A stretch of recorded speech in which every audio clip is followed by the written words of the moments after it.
भारत और कनाडा के बीच में एक बार फिर तल्खी बढ़ गई है। जिस तरह से भारत के एम्बेसडर को वहां बुलाया गया, उसके बाद भारत सरकार ने कड़ी कार्रवाई करते हुए कनाडा के 6 डिप्लोमेट्स को शनिवार तक भारत छोड़ने का आदेश दे दिया। हमारे साथ बीजेपी के राष्ट्रीय प्रवक्ता आरपी सिंह जी हैं।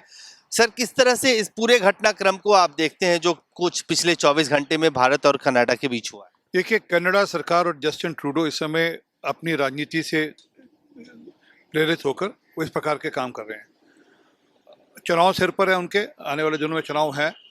वो चुनाव के अंदर ऑलरेडी जो जगमीत सिंह की पार्टी है उसने मना कर दिया हम इनको समर्थन नहीं देंगे, जो एनडीपी है।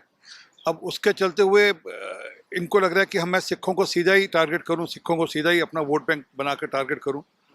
और सिर्फ वोट बैंक के कारण नहीं, मतलब वोट बैंक तो एक पार्ट है, क्योंकि सिख समर्थ है वहाँ पर और आर्थिक रूप से खूब मदद करते हैं।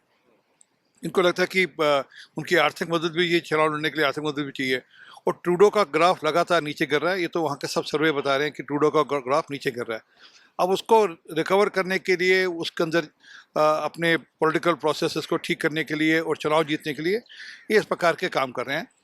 लगातार भारत सरकार कह रही है कि आपके पास कोई क्रेडिबल एविडेंस हो, कोई सबूत हो, साक्ष्य हो, तो वो दीजिए।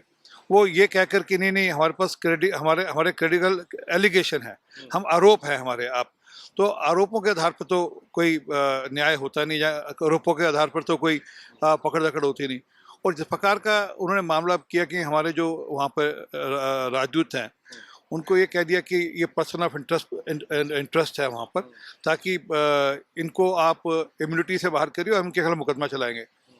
अब ये कैसे छूट हो सकती है? मतलब लगातार हमारे राजदूत को वहाँ पर सेट मिलती है, हमारे जो वहाँ पर बाकी जो कर्मचारी हैं, वहाँ पर जो सरकार के जो बाकी कर्मी हैं, उनको लगातार वहाँ पर सेट मिलती है। अब आप उनको प्रोटेक्ट करने की जगह उन पर इस प्रकार के आरोप लगाएंगे, तो भारत सरकार का कोई ऑप्शन बचे नहीं। मुझे लगता नहीं कि कनाडा सरकार भारत के साथ संबंध बनाने में सीरियस है।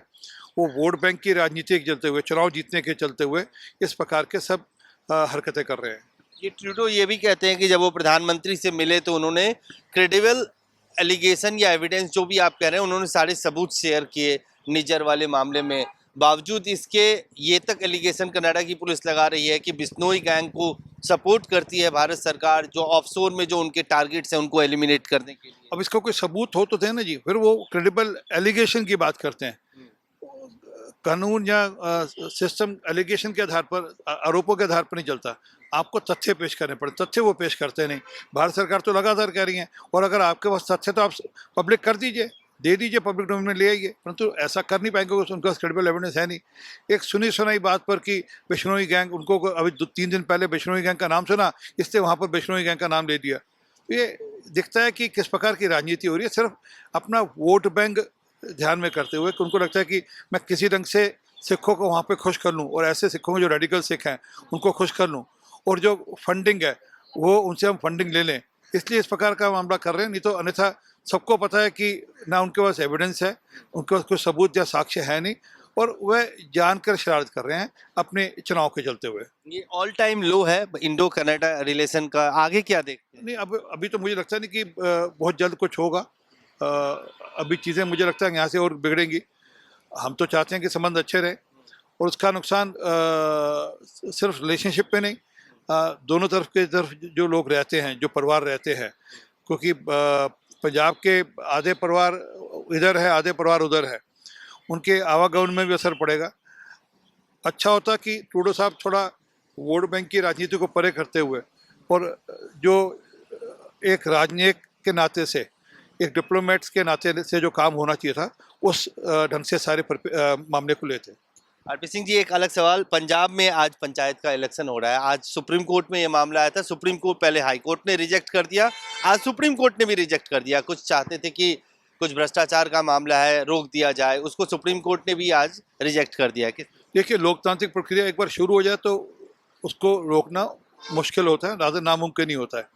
हाँ, अगर किसी के कोई प्रश्न है, वो अब चुनाव के बाद जो भी प्रश्न है, जो भी इश्यूज है, उसके बाद उठाया जाएगा। परंतु ये स्वागत योग्य है कि आज पंजाब में चुनाव हो रहा है, और जो रिजल्ट आएगा उसके आधार पर आगे आने वाली पंजाब की दिशा और राजनीति तय होगी। बीजेपी को कितनी उम्मीद है?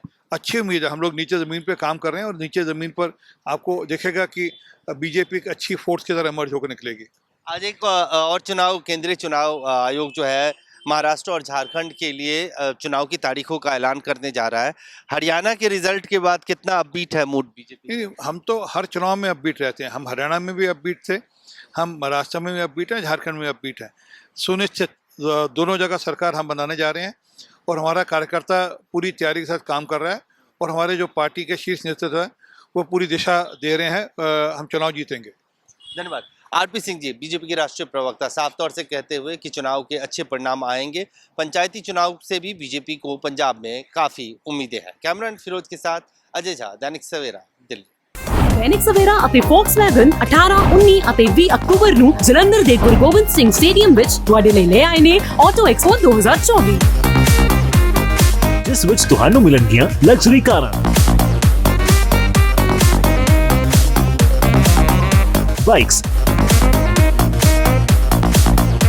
किड्स जोन, आकर्षक तोहफे, फूड कोर्ट, लाइव परफॉर्मेंसेस ਅਤੇ फ्री मेहंदी ਤੇ नेल आर्ट ਵੀ ਦੁਪਹਿਰ 12 ਤੋਂ 8 ਵਜੇ ਤੱਕ। ਪਹੁੰਚੋ ਜ਼ਰੂਰ। Auto expo 2024, associate sponsor Adani gas, entertainment partner मिर्ची एंड गाना।